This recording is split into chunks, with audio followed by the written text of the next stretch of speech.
Hello everyone, welcome back to silent learning. SJ ആണ്. ഇന്ന് നമ്മൾ ഡിസ്കസ് ചെയ്യാൻ പോകുന്ന പോയത്തിന്റെ പേര് സൺറൈസ് ഓൺ ദ ഹിൽസ് എന്നാണ്. Sunrise on the hills is a didactic poem. അതിനകത്തൊരു മെസ്സേജ്, ഒരു മോറൽ കൺവേ ചെയ്യുന്നുണ്ട് അദ്ദേഹം അവസാനം. ഇനി ഇതൊരു ലിറിക്കൽ പോയം കൂടാണ്, written by American poet H.W. Longfellow. Okay, അപ്പോൾ ഇത് ലിറിക്കൽ പോയം എന്ന് പറയുമ്പോൾ അതിനകത്ത് ഒരുപാട് ഇമേജറിയിലൂടെ നമുക്ക് ഒരുപാട് പ്രകൃതിയിലെ സീൻസ് അദ്ദേഹം കാണിച്ചു തരുന്നുണ്ട്. സൺറൈസ് കാണിച്ചു തരുന്നുണ്ട്. അതുപോലെ തന്നെ വാലി സൺറൈസ് ഉണ്ടാകുന്ന സമയത്ത് എത്രത്തോളം മനോഹരമാവുന്നുണ്ട്. അതുപോലെ തന്നെ ക്ലൗഡ്സ്, അങ്ങനെ ഒരുപാട് കാഴ്ചകൾ, നേച്ചറുള്ള കാഴ്ചകൾ നമുക്ക് നമ്മുടെ കണ്ണിലേക്ക് തന്നെ കൊണ്ടുവരുന്ന രീതിയിൽ വാക്കുകൾ കൊണ്ട് അദ്ദേഹം എന്ത് ചെയ്തിട്ടുണ്ട്, വളരെ മനോഹരമായിട്ട് ഇത് പോർട്രേ ചെയ്തിട്ടുണ്ട്. സോ നേരെ നമുക്ക് പോയത്തിലേക്ക് കിടക്കാം. അപ്പൊ ആദ്യം തന്നെ നമ്മൾ പഠിക്കേണ്ടത് പോയറ്റിന്റെ പേരാണ്. The poem sunrise on the hills is written by H.W. Longfellow. മറക്കരുത്, ലോങ്ഫെല്ലോ. ഓക്കെ, ഇനി Longfellow describes the glory and beauty of nature. Poem ഇത്രയേ ഉള്ളൂ. പോയറ്റ് ഒരു കുന്നിന്റെ മേലെ കയറുന്നു. അദ്ദേഹം ആ കുന്നിന്റെ മേലെ നിന്ന് ഇങ്ങനെ നോക്കുകയാണ്.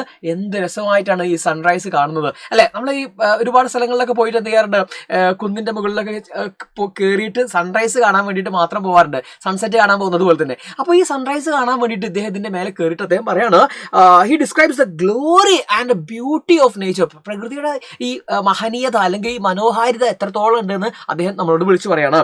The poem consist of 3 stanzas of varying length. പോയത്തില് 3 സ്റ്റാൻസുകൾ ആകെ, പക്ഷെ അതൊക്കെ വാരിയിങ് ലെങ്ത്തിലാണെന്ന് വെച്ചാൽ ഫസ്റ്റത്തെ കുറച്ച് വലുതാണ്, രണ്ടാമത് കുറച്ച് ചെറുതാണ്, ലാസ്റ്റിൽ വളരെ കുഞ്ഞ് സ്റ്റാൻസയാണ്. ഓക്കെ, ഇങ്ങനെയാണ് അതിന്റെ സ്റ്റാൻസസ് പോകുന്നത്. The poet is delighted. Poet ഭയങ്കരമായിട്ട് അടിപൊളിയാണ് എന്ന് വെച്ചാൽ പോയറ്റ് ഭയങ്കര എക്സൈറ്റ്മെന്റ് ആണ്, അല്ലെങ്കിൽ ഹാപ്പിയാണ്. എന്താ കാരണം? By the magnificent side of nature. പ്രകൃതിയുടെ ഈ മനോഹാരിത കണ്ടിട്ട് അദ്ദേഹത്തിന് ഭയങ്കര സന്തോഷം ഉണ്ടായിട്ടുണ്ട്. The poet is standing on the hill. ഞാൻ പറഞ്ഞതുപോലെ പോയറ്റ് ഒരു കുന്നിന്റെ മേലെയാണ്. The poem starts with the sunrise amidst the hill. അദ്ദേഹം കവിത തുടങ്ങുന്നത് എങ്ങനെയാണ്? യെസ്, ഒരുപാട് കുന്നുകൾക്ക് നടുവിൽ ഒരു കുന്നിന്റെ മേലെ നിന്നിട്ട് അദ്ദേഹം സൺറൈസ് കാണാണ്. അപ്പൊ ആ തുടക്കത്തിൽ തന്നെ എങ്ങനെയാണ് lines? I stood upon the hills when heavens wide arch എന്ന് പറയുന്ന ആ ലൈനിലാണ് തുടങ്ങുന്നത്. ഓക്കെ, അപ്പൊ അവിടെ ശരിക്കും പോയിന്റ് പറയുന്നത്, point observe the changes that occurs in nature when Sunrisers. പ്രകൃതിയിൽ വരുന്ന മാറ്റങ്ങൾ എന്തൊക്കെയാണ് എന്ന് അദ്ദേഹം പറഞ്ഞു തരാം നമുക്ക് സൺറൈസ് ചെയ്യുന്ന സമയത്ത്. അപ്പൊ ആദ്യത്തെ ലൈനിൽ ഞാൻ പറഞ്ഞു, I stood upon the hills, ഞാൻ കുന്നിന്റെ മേലെ നിൽക്കുകയാണ്.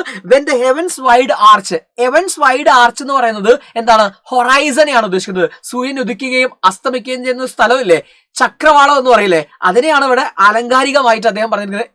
ഹെവൻസ് വൈഡ് ആർച്ച് എന്ന് വെച്ചാൽ സ്വർഗത്തിന്റെ കമാനം എന്നൊക്കെ പറയുമ്പോൾ അതെന്താ ഉദ്ദേശിക്കുന്നത്? യെസ്, അത് ഈ പറയുന്ന മെറ്റഫർ ആണ്. ഓക്കെ, ഹെവൻസ് വൈഡ് ആർച്ച് എന്ന് പറയുന്നത് ഹൊറൈസൺ ആണ് ഉദ്ദേശിക്കുന്നത്. സോ അതിനെ നമുക്ക് മെറ്റഫർ ആണ്, പോയറ്റിക് ഡിവൈസ് എന്ന് നമുക്ക് മനസ്സിലാക്കാം. ഇനി നേരെ പറയണ, the sky is glorious with the rays of sun rising sun. ആകാശം വളരെ മനോഹരമായി മാറിയിട്ടുണ്ട്. എന്തിനെ കൊണ്ട്? ഈ റൈസിംഗ് സണ്ണിന്റെ റേസ് കൊണ്ടിട്ട്. ഓക്കെ, ഉദിച്ചുയരുന്ന സൂര്യന്റെ കിരണങ്ങൾ ഏറ്റിട്ട് ആകാശം വളരെ മനോഹരമായിട്ടുണ്ട്, ചുവന്ന നിറത്തിലായിട്ടുണ്ട്. ഇനിയോ, the rising sun makes the glory of the clouds fade. അതുവരെ അടിപൊളിയായിരുന്ന, അതുവരെ ക്ലൗഡ്സ് ഒക്കെ നല്ല സുന്ദരിമാരായിട്ട് ഇരിക്കുകയായിരുന്നു. ഓക്കെ, പക്ഷെ അവരുടെ ഗ്ലോറി ഇപ്പോൾ ഫെയ്ഡ് ആയി പോയി. കാരണം അതിനേക്കാൾ മനോഹരനായിട്ടുള്ള ആരും വരികയാണ്, സൂര്യൻ ഇങ്ങനെ ഉയർന്നു വരികയാണ്. സോ അവരുടെ ഗ്ലോറി കുറച്ച് കുറഞ്ഞു പോയി എന്ന് പറയുന്നുണ്ട്. The sun is compared to a warrior. ഇവിടെ ഒരു കമ്പാരിസൺ നടത്തുന്നുണ്ട്. രണ്ടാമത്തെ ലൈനിൽ ഒരു കമ്പാരിസൺ നടത്തുന്നുണ്ട്. ആ കമ്പാരിസൺ എന്തെന്നറിയോ? ഇങ്ങനെ line, was glorious with the sun's returning march.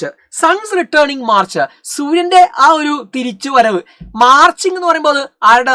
നമ്മൾ ഈ പട്ടാളക്കാരാണ് മാർച്ച് ചെയ്യുക, റൂട്ട് മാർച്ച് ഒക്കെ നടത്തുക അല്ലെ. അപ്പൊ ഇവിടെ സണ്ണിനെ ഒരു വാരിയർ ആയിട്ട് കണക്കാക്കുന്നു.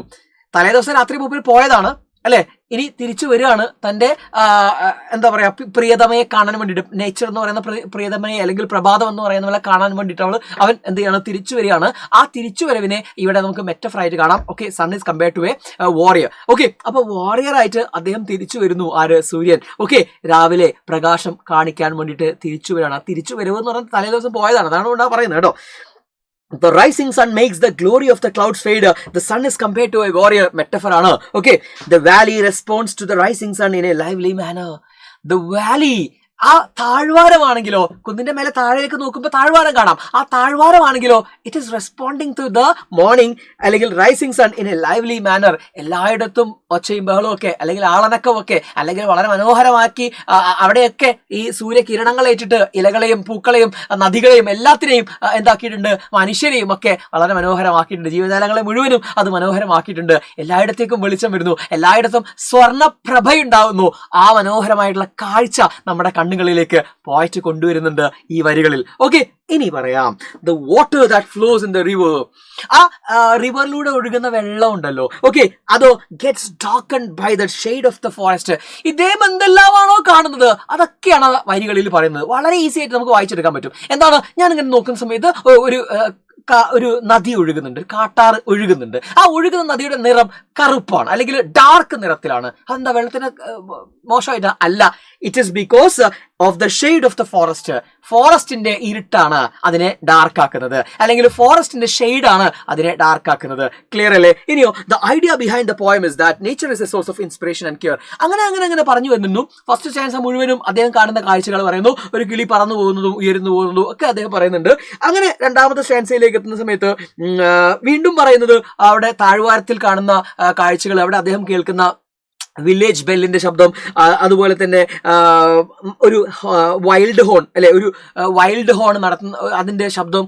വൈൽഡ് ഹോൺ എന്ന് പറയുന്ന ഒരു ജീവിയാണ്. ആ പക്ഷിയുടെ എന്താണ് തൊണ്ടയിൽ നിന്ന് വരുന്ന ആ ഒരു ശബ്ദം അവിടെ നിറയുന്നതും, അതുപോലെ തന്നെ ചെറിയ തിൻ സ്മോക്ക്, പുക ഇങ്ങനെ ഉയരുന്നതും, ആളുകൾ താമസിക്കുന്ന ഇടങ്ങളിൽ നിന്നും വുഡ്സിന്റെ ഹൈറ്റിൽ നിന്നും ഒക്കെ ഈ പറയുന്ന പുകകൾ ഇങ്ങനെ രാവിലെ ആവുന്ന സമയത്ത് ഉയരുന്നതൊക്കെ അദ്ദേഹം കാണുന്ന കാഴ്ചകളാണ്. അതെല്ലാം അവിടെ ഒപ്പിവെച്ചിട്ടുണ്ട്. 1ഉം 2ഉം പാരഗ്രാഫിൽ സ്റ്റാൻസകളിൽ ഇത്രയേ പറയുന്നുള്ളൂ. ഓക്കെ, വായിച്ചു കഴിഞ്ഞാൽ പെട്ടെന്ന് മനസ്സിലാക്കുന്ന ഒരുപാട് മെറ്റഫറുകളും ഒരുപാട് ഓക്സിമറോണുകളും ഒക്കെ ഉപയോഗിച്ചിട്ടുള്ള അടിപൊളി സ്റ്റാൻസയാണ്. ഇനി നോക്കാം അദ്ദേഹം പറയുന്നതിന്റെ ഒരു മെസ്സേജ്. ലാസ്റ്റ് സ്റ്റാൻസയ്ക്ക് ഒരു മെസ്സേജ് ഉണ്ട്. The idea behind the poem is nature is the source of inspiration and cure. എന്താണ് ഈ പോയത്തിന്റെ ഒരു ഐഡിയ, അല്ലെങ്കിൽ പിന്നിലുള്ള ഐഡിയ എന്താണ്? It is a source of inspiration and cure. നമ്മുടെ ഒക്കെ പ്രശ്നങ്ങൾക്കുള്ള, നിങ്ങൾക്ക് ആർക്കെങ്കിലും എന്തെങ്കിലും പ്രശ്നങ്ങൾ ഉണ്ടെങ്കിൽ ഗോ ടു നേച്ചർ എന്നാണ് അദ്ദേഹം പറയുന്നത്. Because there is the solution for your problems. നിങ്ങളുടെ പ്രശ്നങ്ങൾക്കുള്ള പരിഹാരം എവിടെയുണ്ട്? നേച്ചറിലുണ്ട്. ഓക്കെ, നേച്ചറിന്റെ മനോഹരമായുള്ള ആ ഒരു ഭംഗിയുടെ മുമ്പിൽ നിങ്ങളുടെ പ്രശ്നങ്ങളൊന്നും ഒന്നുമല്ലാതായി തീരും, നിങ്ങളതെല്ലാം മറന്നു പോകും എന്നതാണ് അദ്ദേഹത്തിന്റെ മെസ്സേജ് എന്ന് പറഞ്ഞ് നമ്മൾ തുടങ്ങിയത്. Okay, the idea behind the poem is that nature is a source of inspiration. നമുക്കൊരു പ്രചോദനമാണ് പ്രകൃതി എന്നെപ്പോഴും അല്ലെ. തേനീച്ചകളെ കാണുന്ന സമയത്തും സൂര്യൻ ഉദിക്കുന്നത് കാണുന്ന സമയത്തും അല്ലെങ്കിൽ നമ്മൾ ഒരുപാട് ജീവജാലങ്ങളെ കാണുന്ന സമയത്ത് അല്ലെങ്കിൽ ഒക്കെ നമുക്കൊരു പ്രചോദനമാണ് അല്ലെ. അവരെ പോലെ ആവണം, അല്ലെങ്കിൽ അവരെ പോലെ നമ്മൾ എന്താ പറയുക, പൂക്കളെപ്പോഴും നമ്മൾ കണ്ടിട്ടുണ്ട് അല്ലെ. സൂര്യന്റെ മുഖത്തേക്ക് ഇങ്ങനെ വളരെ പുഞ്ചിരിച്ചുകൊണ്ട് നിൽക്കുന്ന പൂക്കള് പോയറ്റ്സ് പറഞ്ഞിട്ടുണ്ട്. അതൊരു പോസിറ്റീവാണ്. അത് തല താഴ്ത്തി ഇരിക്കല്ല, അത് ഗ്ലൂമി ആയിട്ട് ഇരിക്കുകയല്ല ചെയ്യുന്നത്. ഏത് അവസരത്തിലും അത് എന്തുതന്നെയാണ്, അത് തല ഉയർത്തി തന്നെയാണ് നിൽക്കുന്നത്. ഇങ്ങനെയുള്ള ഒരുപാട് ഇൻസ്പിറേഷൻസ് നമുക്ക് ഇവിടെ കിട്ടാണ്ട്, നേച്ചറിന് കിട്ടാണ്ട്. ഓക്കെ, ഇനിയോ, it heals the wounds of heart and mind. നമ്മുടെ മനുഷ്യന്മാരുടെ പ്രശ്നങ്ങളും പ്രയാസങ്ങളും ഒക്കെ അത് ഹീൽ ചെയ്യും, അത് പരിഹരിക്കും. ഓക്കെ, അതിലൂടെ നമ്മൾക്ക് റിക്കവറി ഉണ്ടാവും. ചിലപ്പോൾ നമ്മൾ പറയാറില്ലേ, അത് നമ്മളിപ്പോൾ വല്ലാതെ ദുഃഖം ഉണ്ടാകുന്ന സമയത്ത് ചില ആളുകൾ ബീച്ചിലൊക്കെ ഒന്ന് പോയിരിക്കും അല്ലെ. അവിടെ നിന്നും അദ്ദേഹത്തിന് ഒരു കംഫർട്ട് കിട്ടുന്നു, കുറേ എയർ സർക്കുലേഷൻ കാര്യങ്ങളൊക്കെയാണ്. എന്നിരുന്നാലും പ്രകൃതിക്ക് അങ്ങനെ ഒരു കഴിവുണ്ട് നമ്മുടെ പ്രശ്നങ്ങളെ ഹീൽ ചെയ്യാൻ. ഓക്കെ, നമ്മുടെ വൂണ്ടുകളെ ഹീൽ ചെയ്യാൻ. വൂണ്ട് എന്ന് പറഞ്ഞാൽ മുറിവുകൾ, നമ്മുടെ ജീവിതത്തിലേറ്റിട്ടുള്ള എന്ന് വെച്ചാൽ ഇവിടെ മനസ്സിലേറ്റിട്ടുള്ള മുറിവുകൾ നിങ്ങൾക്ക് മാറ്റണമോ? Okay, go to the nature, go to the hills. കുന്നുകളിലേക്ക് പോവുക, കാടുകളിലേക്ക് പോവുക, അല്ലെങ്കിൽ പറഞ്ഞ പോലെ എന്താ പറയുക, ഈ പ്രകൃതിയിലേക്ക് പോവുക എന്നാണ് അദ്ദേഹം പറയുന്നത്. The poem is full of visual, auditory and kinaesthetic imagery. ഒരുപാട് ചലിക്കുന്നതും ഒരുപാട് കേൾക്കുന്നതും ഒരുപാട് കാണുന്നതുമായിട്ടുള്ള ഒരുപാട് ചിത്രങ്ങളാണ് നമ്മുടെ പോയറ്റ് ഇതിനകത്ത്. ഒരു കിളി പറന്നു പോകുന്നതൊക്കെ എന്നെ കാണിക്കുന്നതെന്ന് ഞാൻ പറഞ്ഞില്ലേ. അപ്പം അത്തരത്തിലുള്ള ചലനം, അതുപോലെ തന്നെ വില്ലേജ് ബെല്ലിന്റെ ശബ്ദം, കിളിയുടെ ശബ്ദം ഒക്കെ പറയുന്നുണ്ട്. അതുപോലെ കാഴ്ചകൾ, സൺറൈസ് ഓൺ ദ ഹിൽസ് എന്ന് പറയുന്നത് തന്നെ കാഴ്ചയാണ്. അപ്പോൾ വിഷ്വൽ ഇമേജറീസ്, ഓഡിറ്ററി ഇമേജസ് ഒക്കെ കൊണ്ട് നിറഞ്ഞിരിക്കുകയാണ് ഈ പോം. The poem is rich in imagery and musicality. Okay, musicality ഉണ്ട്, ഒരു താളമുണ്ട്, റിഥമുണ്ട്. സോ അതിനെ നമുക്ക് മ്യൂസിക്കൽ ആണെന്ന് പറയാം, ഇമേജറി റിച്ച് ആണെന്ന് പറയാം. ഇത്രയാണ് നമ്മുടെ പോം. ഓക്കെ, ഇനി ഇതിനകത്തുള്ള പോയറ്റിക് ഡിവൈസസ് നമുക്ക് എന്താ നോക്കാം. അതിന് മുമ്പേ ജസ്റ്റ് ഞാനൊരു കാര്യം പറഞ്ഞോട്ടെ. അപ്പോൾ ഇങ്ങനെ വളരെ സിസ്റ്റമാറ്റിക് ആയിട്ട് പെട്ടെന്ന് പറഞ്ഞു പോകാതെ ലൈൻ ബൈ ലൈൻ ആയിട്ട് നമ്മൾ കുറച്ചുകൂടെ ഡീറ്റെയിൽ ആയിട്ട് ക്വസ്റ്റ്യൻ ആൻസേഴ്സ് ഒക്കെ പറഞ്ഞുകൊണ്ടുള്ള സിസ്റ്റമാറ്റിക് ആയിട്ടുള്ള ക്ലാസ്സുകളാണ് സൈലം എന്ത് ചെയ്യുന്നത്, സൈലത്തിന്റെ ബാച്ചുകളെല്ലാം തന്നെ പ്രൊവൈഡ് ചെയ്യുന്നത്. സോ നിങ്ങൾക്ക് ഇപ്പോൾ ഇതുവരെ നിങ്ങൾ ജോയിൻ ചെയ്തിട്ടില്ലെങ്കിൽ, അല്ലെ ഇനി 4 മാസം കൊണ്ട് നമ്മുടെ പരീക്ഷയുടെ മുമ്പേ, അപ്പോൾ ജോയിൻ ചെയ്യാൻ താല്പര്യമുള്ളവർക്ക് ഇപ്പോൾ നല്ലൊരു അവസരമാണ്. നമ്മുടെ വിദ്യാരംഭത്തിൻ്റെ 15% ഓഫർ നിങ്ങൾക്ക് ഇപ്പോഴും അത് എക്സ്റ്റെൻഡ് ചെയ്തിട്ടുണ്ട്, കുറച്ച് ദിവസങ്ങളുടെ എക്സ്റ്റെൻഡ് ചെയ്തിട്ടുണ്ട്. സോ അത് മാക്സിമം ഉപയോഗപ്പെടുത്തുക, ഡൗൺലോഡ് ചെയ്യുക, കൂപ്പൺ കോഡ് അടിക്കുക. അതുപോലെ തന്നെ നിങ്ങൾ പെട്ടെന്ന് തന്നെ ജോയിൻ ചെയ്തിട്ട് ക്ലാസ്സുകളൊക്കെ കണ്ടു തുടങ്ങുക. ഓക്കെ, ഇനി ഞാനൊരു കാര്യം കൂടെ, എന്താണ് പോയറ്റിക് ഡിവൈസസ് ഇപ്പോൾ ഉപയോഗിച്ചിട്ടുള്ളത്? Yes, I stood upon the hills and when heavens wide arch. ഞാനത് ഫസ്റ്റ് പറഞ്ഞാണ്, ഫസ്റ്റ് ലൈനാണത്. ഹെവൻസ് വൈഡ് ആർച്ച് എന്ന് പറയുന്നത് എന്താണ്? ഹൊറൈസണെയാണ് പറയുന്നത്, ചക്രവാളത്തെയാണ് പറയുന്നത്. സോ നമുക്ക് അതിനെന്തെന്ന് പറയാം? മെറ്റഫർ ആണെന്ന് പറയാം. അതുപോലെ തന്നെ and woods were brightened and soft gales. Soft gales oxymoron ആണ്. എന്ന് വെച്ചാൽ 2 വൈരുദ്ധ്യങ്ങളെ തമ്മിൽ ഒരുമിച്ച് കൊണ്ടുവരുന്നതിന് നമ്മൾ ഓക്സിമറോൺ എന്ന് പറയാം. ടെറിബിൾ ബ്യൂട്ടി എന്നൊക്കെ പറയുന്നത് പോലെ, ഭയങ്കര സൗന്ദര്യം എന്ന് പറയുന്നത് പോലെ, ഭയം വേറെ സൗന്ദര്യം വേറെ, ഒരുമിച്ച് കൊണ്ടുവരിക, ഭയങ്കര സൗന്ദര്യം. അതേപോലെ ഇവിടെ സോഫ്റ്റ് ഗെയിൽ പറഞ്ഞാൽ ഭയങ്കര ശക്തമായ കാറ്റാണ്. സോഫ്റ്റ് ഗെയിലോ അതെന്താ, അങ്ങനെ കൊണ്ടുവെക്കുന്നതിനുകൊണ്ട് അതിന് ഓക്സിമറോൺ എന്ന് പറയുന്നു. മനസ്സിലല്ലേ? സോഫ്റ്റ് മൃദുലമായതല്ലേ, പക്ഷെ ഗെയിൽ പറഞ്ഞാൽ ഭയങ്കര ശക്തമായ കാറ്റാണ്. അതിനെ ഒരുമിച്ച് വെക്കുന്നതുകൊണ്ട് നമുക്ക് അതിനെ എന്ത് വിളിക്കാം? യെസ്, അത് ഓക്സിമറോൺ എക്സാമ്പിൾ. അതേപോലെ ഒന്നും കൂടി ഉണ്ട്, ഫെയ്ഡിങ് ഗ്ലോറി. ഗ്ലോറി എന്ന് പറഞ്ഞാൽ മനോഹരമായിട്ടുള്ള, മഹനീയമായിട്ടുള്ള, അല്ലെങ്കിൽ അതിൻ്റെ ഒരു വളരെ ബ്യൂട്ടിഫുൾ ആയിട്ടുള്ള ഒരു വേർഷനാണ്. പക്ഷെ ഇവിടെ അതിന് മുമ്പിൽ ഫെയ്ഡിങ് എന്നാണ് പറയുന്നത്. ആ ഫെയ്ഡിങ് എന്ന് പറയുന്നത് ശരിക്കും മങ്ങലേൽക്കുക എന്നർത്ഥം. മനസ്സിലായില്ലേ? അപ്പൊ ഈ മങ്ങലേക്കുന്നതിന്റെ ശേഷം ഉപയോഗിക്കുന്ന വേർഡ് ഗ്ലോറിയാണ്. അപ്പൊ ഗ്ലോറിക്ക് മങ്ങലേൽക്കുക എന്ന് പറയുമ്പോൾ നമുക്ക് അതിനെന്ത് വിളിക്കാം? അതും ഓക്സിമറോൺ എക്സാമ്പിൾ ആണെന്ന് പറയാം. പിന്നെയും ഉണ്ട്, ഏതാണ്? സിമിലി ഉണ്ട്, like host in the battles overthrown എന്ന് പറയുന്നത്.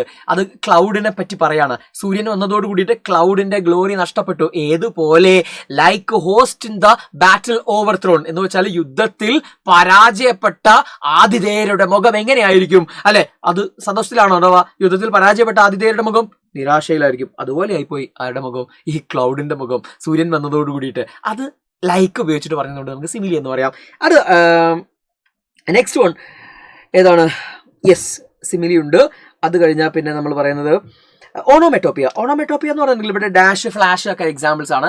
ഒരു വാക്കിന്റെ ഉച്ചാരണം അതിന്റെ മീനിങ്ങുമായിട്ട് ഒരു ബന്ധമുണ്ടെങ്കിൽ, ഇപ്പോൾ ടിംഗ്ലിംഗ് എന്ന് പറയുമ്പോൾ ആ ടിംഗ്ലിംഗ് ആ ഒരു ശബ്ദവുമായിട്ട് നമുക്ക് എന്തുണ്ട്? ആ അർത്ഥവുമായിട്ട് നമുക്ക് അതിനൊരു ബന്ധം വരുന്നുണ്ട്, അല്ലെ? ശബ്ദവും അർത്ഥവുമായിട്ട് ബന്ധം വരുമ്പോൾ നമുക്ക് അതിനെന്ത് വിളിക്കാം? Tip dip dip dip. അല്ലെങ്കിൽ ഇപ്പോൾ flash of A second, flash എന്ന് പറയുമ്പോൾ, അപ്പോൾ അതാണ് ശബ്ദവും മീനിങ്ങുമായിട്ട് ബന്ധം വരുമ്പോഴാണ് നമ്മൾ ഓണോമെറ്റോപ്പിയ എന്ന് പറയുക. അപ്പോൾ ഇത്രയും എക്സാമ്പിൾസ് ആണ് നമുക്ക് അതിനകത്ത് പഠിക്കാനുള്ളത്. ഇനിയുണ്ട് നമുക്ക് ഇതിനകത്ത് എന്താ പോയറ്റിക് ഡിവൈസസ് ആയിട്ട്. സോ ഒരു മെസ്സേജ് ചെയ്യാമെന്ന് പറയാം. What message does the poet convey? എന്ത് മെസ്സേജ് ആണ് ശരിക്കും ഈ പോയറ്റ് ഇതിനകത്ത് കൺവേ ചെയ്യുന്നത്? If you are tired and troubled with problems, go to the forest and hills. അത്രേ ഉള്ളൂ, സിമ്പിൾ ആണ്. എന്താണ്? നിങ്ങൾക്ക് പ്രശ്നങ്ങളും പ്രയാസങ്ങളും ഒക്കെ ഉണ്ടെങ്കിൽ go to the forest and hills. ഫോറസ്റ്റിലേക്കും ഹിൽസിലേക്കും നിങ്ങളോട് പോകാനാണ് പറയുന്നത്. You will forget all your problems and your mind will be filled with optimism. നിങ്ങളുടെ പ്രശ്നങ്ങളൊക്കെ നിങ്ങൾ പരിഹരിക്കും, അല്ലെങ്കിൽ നിങ്ങളുടെ പ്രശ്നങ്ങളൊക്കെ നിങ്ങൾ മറക്കും, ഫൊർഗെറ്റ് ചെയ്യും. And you will be filled with optimism എന്ന് പറഞ്ഞാൽ ശുഭാപ്തി വിശ്വാസമാണ്. എല്ലാം ശുഭമായി അവസാനിക്കും എന്നുള്ള ആ ഒരു വിശ്വാസം, അതാണ് ഒപ്റ്റിമിസം. ഓപ്പോസിറ്റ് ആണ് പെസിമിസം. ഓക്കെ, അപ്പോൾ നിങ്ങൾ ഒപ്റ്റിമിസ്റ്റ് ആവും എവിടേക്ക് പോയാല്, നേച്ചറിലേക്ക് പോയാല്. This is the message that poet conveys. ഈ മെസ്സേജ് ആണ്. അപ്പോൾ ഇതാണ് ഇതിനകത്തുള്ള ഏറ്റവും ഇമ്പോർട്ടൻ്റ് ആയിട്ടുള്ള ഒരു ക്വസ്റ്റ്യൻ എന്ന് എനിക്ക് പറയാം. ഓക്കെ, മെസ്സേജ് എന്താണെന്ന് നമ്മൾ ചോദിച്ചാൽ നേരെ ഇത് പറയണം. ഓക്കെ, 3ാമത്തെ സ്റ്റാൻസയിൽ ഇതാണ് പറയുന്നത്. അപ്പോൾ ഇതാണ് നമ്മുടെ പോയം എന്ന് പറയുന്നത്. സോ ഇതുപോലെ എല്ലാ പോയം നിങ്ങൾ എന്ത് ചെയ്യണം? ഒരു ഓവറോൾ ഐഡിയ ഉണ്ടാക്കി വെക്കണം. അതുപോലെ പോയറ്റിക് ഡിവൈസസ് എന്തൊക്കെയാണ്, അതിന്റെ തീം എന്താണ്, മെസ്സേജ് എന്താണ്, കാര്യങ്ങളൊക്കെ നിങ്ങൾ അറിഞ്ഞു വെക്കണം. പ്ലസ് പോത്തിന്റെ ലൈൻ ബൈ ലൈൻ മീനിങ്ങുകളും നിങ്ങൾ അറിഞ്ഞു വെക്കണം. സോ ഈസി ആയിട്ടുള്ള ഒരു പോം ആയിരുന്നു. സോ ഇനിയും ഇതുപോലെ ക്ലാസ്സുകൾ കാണാനും കേൾക്കാനും ഒക്കെ വേണ്ടിയിട്ട് നിങ്ങൾ സബ്സ്ക്രൈബ് ചെയ്യുക, ലൈക്ക് ചെയ്യുക, നിങ്ങളുടെ ഫ്രണ്ട്സിനൊക്കെ ഷെയർ ചെയ്യുക. See you in the next video.